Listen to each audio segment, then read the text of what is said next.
बिस्मिल्लाहिर्रहमानिर्रहीम, अस्सलाम वालेकुम। अपने नए ब्लॉग के साथ आप सबको खुश आमदीद कहता है।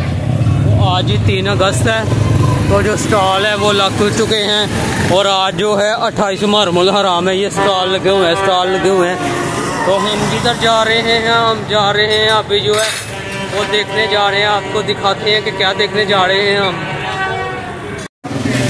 तो जी मेरे मामी मैं मुजफ्फरपुर में आ गया हूँ। तो आजकल हमें इंशाल्लाह ये वीडियो मिलने वाली है 72 ताबूत की। आजकल ही में हमें ये वीडियो मिलने वाली है, तो आज देखते हैं क्या हो रहा है। और अभी जारी सारी रहेंगे सफ़र तक हमारे वाले तशीफ भाइयों के प्रोग्राम जो है। चौथी मजलिस शुरू होने लगी है, अभी आने वाले हैं। तलावत के साथ आने शुरू हो गया। वीडियो को तलावत कलाम इलाही से हो चुका है। 20 मिनट तलावत हुई है। वीडियो में ऐड नहीं कर रहे हैं, उनसे गुजारिश है कि वो इमाम बारगाह के अंदर तशरीफ़ ले आएँ। मजलिस का बाकायदा आगाज़ तलावत कलाम इलाही से हो चुका है। पढ़ने वाले आप सब ने मुशाहिदा भी किया है, देखा है पानी दरिया, उसके मुख्तलिफ फ़ायदे होते हैं समंदर के। आपने देखा होगा कि बाज़ लोग समंदर के किनारे पे जाते हैं और थोड़ी देर के लिए, जो आजकल गर्मी की शिद्दत है और गर्मी बढ़ी हुई है, लोग अपने आप को महसूस करने के लिए, लुत्फ़ लेने के लिए, ठंडी हवाएं लेने के लिए, ठंडे झोंके लेने के लिए और दिल को राहत और सुकून पहुंचाने के लिए बाद समंदर के किनारे पर खड़े रहते हैं, लेकिन नीचे नहीं उतरते, समंदर के अंदर जाते नहीं हैं, डरते हैं, खौफ आते हैं कि अगर मैंने समंदर के अंदर कदम रख दिया तो मुमकिन है मैं डूब जाऊँ और डूबने के साथ ज़िंदगी से हो बैठूँ, गिलाम हो जाऊँ। इसलिए लोग खौफ खाते हैं, डर जाते हैं, परेशानी की हालत में समंदर के अंदर उतरना नहीं चाहते। बाज़ ऐसे हैं जो समंदर के करीब जाते हैं, इसलिए चाहते हैं कि चूँकि उनका ज़रिया मुआश और उनके लिए कमाने का ज़रिया यही समंदर ही होता है। समंदर के पास जाकर मछेरे जाकर मछलियाँ पकड़ते हैं और पकड़ कर फिर बाजार के अंदर आकर बेचते हैं, आवाज़ लगाते हैं, सदा लगाते हैं और फिर अपना भी पेट भरते हैं और बच्चों का भी पेट भरते हैं और ये इनका ज़रिया मुआश बन जाता है। लेकिन कुछ हैं और बहुत कम हैं कि जो वाकई समंदर के अंदर अल्लाह ताला ने जो मोती रखा हुआ है, जिनको अपनी जान की परवाह नहीं होती, बल्कि जो खुदा ने उस समंदर की तह में पोशीदा एक मोती रखा है, वो जान की परवाह किए बगैर उस समंदर की तह के अंदर जाकर उस मोती को उठाते हैं, निकलते हैं। करबला ये खून का एक बहता हुआ गहरा समंदर है, जिसकी तह में जाना इंसान के लिए ज़रूरी है और समझना ज़रूरी है। बाज़ फ़कत करबला के एक किनारे पर खड़े रहते हैं और करबला करके दिल को सुकून पहुँचा कर तस्कीन लेकर वहाँ से चले जाते हैं और समझते हैं कि करबला का हक़ अदा हो गया है। ये बाज़ मसलन करबला के नाम लेकर या हुसैन करके रे हुसैन पर कदम नहीं रखते, रे हुसैन पर चलने के लिए आमादा नहीं होते, चूँकि पता है ख़तरात हैं, मुश्किलात हैं, मुमकिन है जान से हाथ धोना पड़े, मुमकिन है घर वालों से बेघर होना पड़े। बहुत सारे मसाइल और मसाइल को देख कर थोड़ी देर के लिए हुसैन कह दिया, करबला का नाम ले लिया और वहीं से चले गए, दिल को तस्कीन पहुँचा दी और पहुँचाने के बाद फिर घर लौट गए और समझ लिया कि हमने करबला का और हुसैन का हक़ अदा कर दिया है। और बाज़ हैं कि जो इसी समंदर के ज़रिए से इसका नाम लेकर इसका तज़किरा करके फिर कोशिश करते हैं कि अपना भी निज़ाम चलता रहे और औलाद का भी सिलसिला आगे चलता रहे। वो इसलिए करबला के साथ वाबस्तगी उनकी होती है।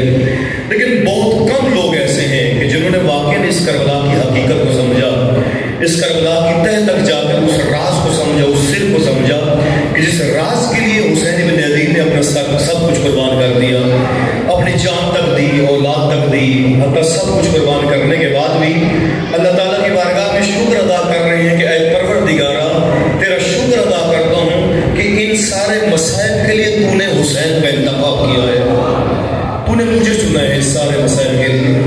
और वाकई आज अगर हम इस सदी के अंदर, जिस सदी के अंदर हम रह रहे हैं, इस सदी के अंदर मुशाहिदा करें, देखें, निगाह करें, तो वाकई एक शख्सियत ऐसी नज़र आती है हमें इस वक्त। लाजमी है कि नाम लेना चाहिए और इंसान को एहसान फरामोश नहीं होना चाहिए कि जिन्होंने वाकई करबला की हकीकत को समझा, करबला की माहियत को समझा, करबला के अंदर जो राज था, जो सिर था, जो खुदा खुदावंद मुताल ने पिन्हान रखा था करबला के अंदर, उस शख्सियत ने आकर उस पर पड़ा हुआ गुबार हटाया और वो जो मोती और कोहर इज्जत मंदी का दर्श मौजूद था उसने आकर लिया, खुद भी लिया और कौम को भी दिया। अगर इस सदी के अंदर हम निगाह करें तो इस खून के समंदर के अंदर अगर कोई शख्सियत तैरती हुई नजर आती है तो उसका नाम खुमैनी बुर्जिगान है, जिसने वाकई समंदर की तह के अंदर जाकर जो अल्लाह ताला ने राज रखा था इसके अंदर करबला के अंदर इमामत का, जो विलायत का राज खुदावंद मुताल ने इसके अंदर पोशीदा रखा था।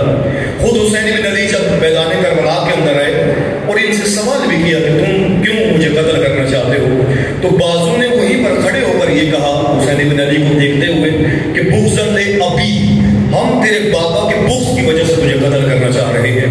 हमें बुग़्ज़ था, तेरे बाबा से बुग़्ज़ था कि इमामत उनको मिली, ओहदा उनको मिला, मनसब उनको मिला। हाँ, मनसब मिला है, ओहदा मिला है, इमामत मिली है। ये नहीं है कि ओहदा उनको दे दिया खुदावंद मुताल ने और उन्होंने ले लिया, बल्कि ओहदा लेने के लिए, मनसब लेने के लिए और इमामत पर फैज़ होने के लिए खुदा के अंदर तो कुदरत मौजूद है, सलाहियत है कि अल्लाह जिसको चाहे इमाम बना दे। लेकिन ये असूल और ज़वाबित व क़वाइद जो कुरान करीम मुतारिफ करवा रहा है कि अल्लाह इमामत अता कर सकता है, जिसको चाहे इमाम बना दे, लेकिन खुद इमाम बनने वाले के अंदर भी सलाहियत होनी चाहिए। जो इमाम बन रहा है, जिसने दुनिया की इमामत करनी है, जिसने दुनिया को चलाना है, जिसने दुनिया को इज्जत का दर्स देना है, खुद उसमें इमामत की सलाहियत भी मौजूद होनी चाहिए। फिर खुदावंद मुताल इमामत का मनसब, इमामत का ओहदा अता करता है। अल्लामा शिबली नमानी रहमतुल्लाह अलैह अहले सुन्नत के इमाम हैं हालांकि, और अहले सुन्नत के आलिम दीन है, बहुत बड़ी मारूफ शख्सियत है। वो खुद ये कह रहे हैं, कहते हैं कि जब मैंने तारीख को पढ़ा, तारीख को देखा और मैंने देखा कि लोग क्यों अमीरुल मोमिनीन अली की ज़ात को इमाम के ओहदे पर देखते हैं, इस इमाम की निगाह से देखते हैं और उनको अपना इमाम कहते हैं, वली कहते हैं। कहते हैं जब मैं तारीख का मुताला कर रहा था और मैं औरात को पलटा रहा था, खंगाल रहा था और तारीख पढ़ रहा था, तो सबसे पहली जंग जो इस्लाम की शुरू हुई थी और जिसकी वजह से आगे इस्लाम में फैलना था, मुमकिन है कि वहीं पर इस्लाम दफन हो जाता। लेकिन मैंने देखा कि जब मुसलमान डर कर भाग कर माल गनीमत उठाकर जा रहे थे तो मैदान के अंदर या नबी थे या फकत अली थे, इसके अलावा मुझे कोई और नजर नहीं आया। और फिर मैंने समझ लिया कि रिसालत का वारिस अगर कोई हो सकता है तो वो अली हो सकता है, वो औलाद अली हो सकते हैं। इसलिए खुदा ने इंतखाब किया कि यही हुसैन इब्न अली अलैहिस्सलाम की जब हम क़याम की तरफ आते हैं, जब देखते हैं, जब पढ़ते हैं इस क़याम को, उम्मत मौजूद थी, लोग मौजूद थे, शख्सियात मौजूद थी, असहाब मौजूद थे, अफराद मौजूद थे, सब थे, सब देख रहे हैं अपनी आंखों के सामने रसूलुल्लाह की मिरास को लुटता हुआ देख रहे हैं, सब अपनी निगाहों के सामने ये मुशाहिदा कर रहे हैं। हर कोई देख रहा है कि अमीर शाम ने किस तरह से यजीद को लाने के लिए जतन किए, किस तरह से यजीद के लिए रास्ता हमवार किया, किस तरह से अमीर शाम ने मैदान बनाया, किस तरह से बनु उमैया ने इस्लाम के साथ खियानतें की, किस तरह से बनु उमैया ने दीन खुदा को नुकसान पहुंचाया। ये सारे जानते हैं और सबकी निगाहों के सामने है बनु उमैया का किरदार। खुद अमीर शाम अपनी जिंदगी के अंदर यजीद के लिए मैदान हमवार करते हुए सबसे पहले इसने देखा कि कौन है जो मेरे बेटे यजीद की खिलाफत के लिए रास्ते के अंदर रुकावट बन सकता है। इसने सबसे पहले इमाम हसन मुश्तबा को ज़हन दिलवाकर शहीद कर दिया, क्योंकि पता है कि अगर सारी दुनिया कबूल कर ले, सारी उम्मत कबूल कर ले, तो कभी भी हसन मुश्तबा मेरे बेटे यजीद को एक लहजे के लिए कबूल नहीं कर सकता, क्योंकि ये मरने से पहले खुद वसीयत भी करके जा रहा था अपने बेटे यजीद को कि 3 शख्सियात इस वक्त भी, जब मैं मरीज हूँ और बीमारी की हालत में हूँ, अभी भी मैं देख रहा हूँ, तेरे लिए जो और रास्ते के अंदर रुकावटें थी मैंने हटा दी है। उम्मुल मोमिनीन आयशा आपके लिए रुकावट थी, मैंने हटा दी है। इसी तरह खलीफे सियून का बेटे सईद बिन उस्मान बिन अफ़्फ़ान, वो तेरे लिए रुकावट था, मैंने उसको हटा दिया है। इसी तरह एक रसूलुल्लाह के बरजस्ता सहाबी साद बिन अबी वक़ास, वो तेरे लिए रुकावट थे, मैंने हटा दिए हैं। लेकिन अब मैं भी मरने लगा हूँ, जाने लगा हूँ, लेकिन अब भी मैं देख रहा हूँ 3 किस्म के अफराद हैं, 3 शख्सियात हैं जो अभी भी तेरे लिए रुकावट बन सकती हैं और तुझे मुमकिन है कि वो खलीफा कबूल न करें, तुझे मनसब पर न देख पाए।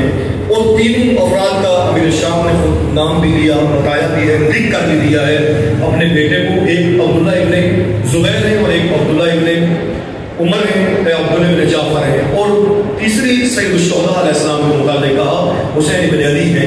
اور لیکن کہا کہ یہ دو افراد جو ہیں ان میں سے ایک بندہ بک جائے گا. آپ جب اس کو خریدنا چاہو گے، لالچ لو گے تو لالچ میں آ کر بک جائے گا ان میں سے ایک.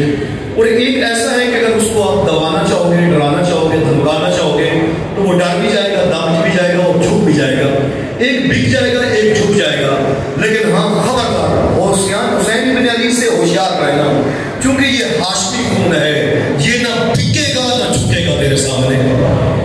کہا فقط حسین بن علی کے ساتھ اگر تو نے رویہ اختیار کرنا ہے تو تجھے خلافت تک پہنچنے کے لیے اگر حسین کا سر بھی قلم کرنا پڑے تو تو نے پیچھے نہیں ہٹنا، کیونکہ یہ ہاشمی خون ہے. میں جانتا ہوں ان کے متعلق کہ یہ ایک لحظے کے لیے بھی ذلت قبول کرنے کے لیے آمادہ و تیار نہیں ہے، اور کبھی بھی یہ دین خدا کو، دین اسلام کو لٹتا ہوا نہیں دیکھ سکتے. یہی وجہ ہے کہ جب ساری امت دین خدا کو لٹتا ہوا دیکھ رہی تھی، میراث رسول کو لٹتا ہوا دیکھ رہی تھی، جب وارث دین نے خود دین خدا کو لٹتا ہوا دیکھا تو خود وارث دین حسین بن علی میدان کے اندر آئے اور آ کر دین خدا کے پرچم کو مدینہ سے 28 رجب کو بلند کیا. اور پھر تحریک کا آغاز ہوا اور پھر سفر طے کرتے ہوئے 3 شعبان کو مکہ آئے اور 4 مہینے 5 دن مکہ کے اندر گزارنے کے بعد پھر مکہ کو ترک کیا. کل میں نے آپ کی خدمت میں تفصیلاً عرض کیا تھا سید الشہداء علیہ السلام نے جب مکہ چھوڑنا چاہا، نکلنا چاہا، جانا چاہا، پھر آخری شب میں سارے لوگوں کو جمع کیا، حاجیوں کو جو دور و نزدیک سے حاجی آئے ہوئے تھے. بہت سارے افراد مکہ سے باہر کے لوگ تھے جو وہاں پر حج کرنے کے لیے موجود تھے، یمن سے آئے ہوئے تھے، مصر سے آئے ہوئے تھے. اسی طرح بصرہ کے افراد تھے، کوفہ کے کچھ لوگ آئے ہوئے تھے. اسی طرح مدینہ سے لوگ بہت سارے آئے ہوئے تھے. امام علیہ السلام نے سارے حاجیوں کو آخری شب جو 8 ذی الحج کی رات ہے، عموماً یہ شب کم بیان ہوتی ہے. ہمارے پاس زیادہ تر 28 رجب کی رات کے زیادہ تر وسائل بھی بیان ہوتے ہیں. اور 28 رجب کی رات کے اندر جو کچھ مدینہ کے اندر ہوا، دربار ولید کے اندر حسین بن علی گئے اور پھر بیعت ولید نے طلب کی یزید کے بارے میں، اور حسین بن علی نے وہاں پر انکار کیا اور اٹھ کر چلے گئے اور پھر کہہ دیا کہ مجھ جیسا اس جیسے کی بیعت نہیں کر سکتا. آپ بھی صبح کا انتظار کرو اور ہم بھی صبح کا انتظار کرتے ہیں، پھر دیکھتے ہیں کہ بیعت کا حقدار کون ہے. زیادہ 28 رجب کے مطابق بیان ہوتا ہے، لیکن 8 ذی الحج کی رات یہ بہت اہم رات تھی، جس رات کے اندر حسین بن علی احرام توڑ رہے ہیں اور امت آ کر مکہ کے اندر احرام باندھ رہی ہے.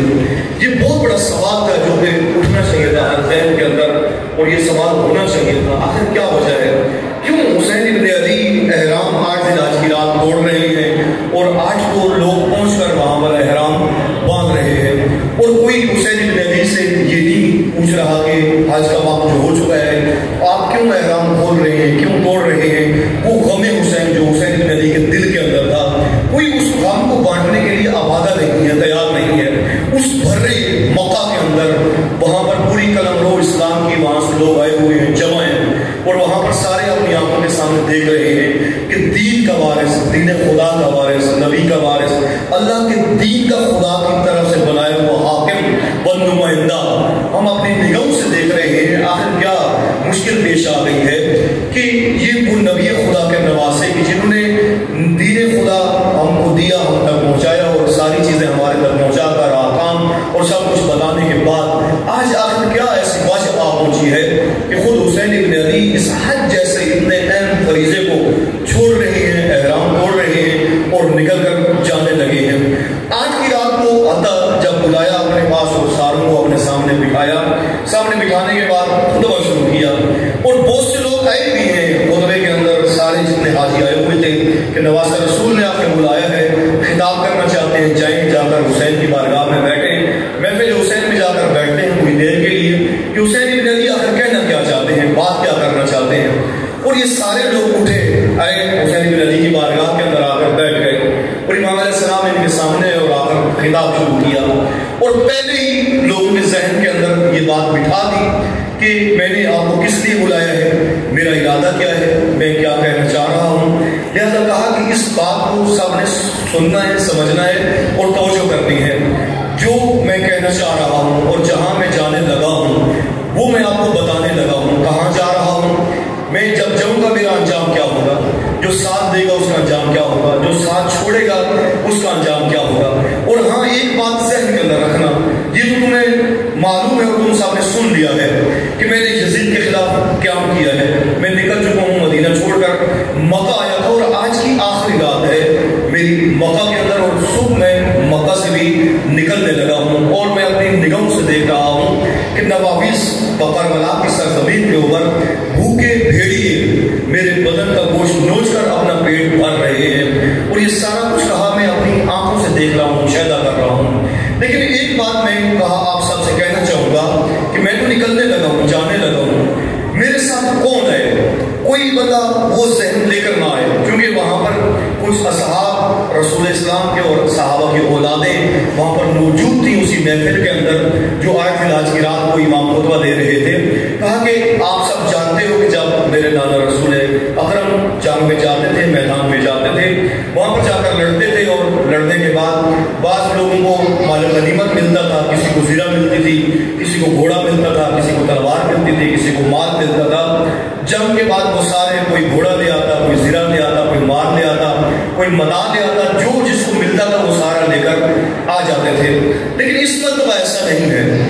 اگر کوئی ابھی آپ میں سے ایسا شخص آیا ہے کہ ہم حسین بن علی کے ساتھ جائیں گے, وہاں پر جنگ ہوگی, لڑیں گے, اور لڑنے کے بعد پھر مال غنیمت ملے گا, میرے حصے میں گھوڑا آئے گا, میرے حصے میں تلوار آئے گی, میرے حصے میں زرہ آئے گی یا مال آئے گا, یہ ذہن لے کر کہا کوئی بھی نہ بیٹھا ہو یہاں پر. میرے ساتھ کون ہے, میرے ساتھ کون نکلے؟ کہا دنیا کے لیے حسین کے ساتھ تم لوگوں نے نہیں چلنا, متا کے لیے, مال کے لیے میرے ساتھ تم نے نہیں آنا. اگر ابھی کوئی آیا ہے یہ ذہن لے کر, اور یہ تاریخ خود بتاتی ہے, تاریخ کے اوراق جب ہم پلٹاتے ہیں اور پڑھتے ہیں اس تاریخ کو, اور جب جیسے ہی امام علیہ السلام نے یہ جملے کہے اور یہ خطبہ دیا, جب بلایا تھا تو سارے کھینچے ہوئے رہے, دوڑ کر رہے, فوراً آ کر حسین بن علی کے سامنے بیٹھے دوزانوں ہو کر, اور خطبہ صاحب نے سننا چاہا کہ آخر کیا کہنا چاہ رہے ہیں حسین بن علی, یا اگر یزید سے لڑنے جا رہے ہیں تو وہاں پر جو ماجرا رونما ہوگا تو ہمارے حصے میں کیا آئے گا.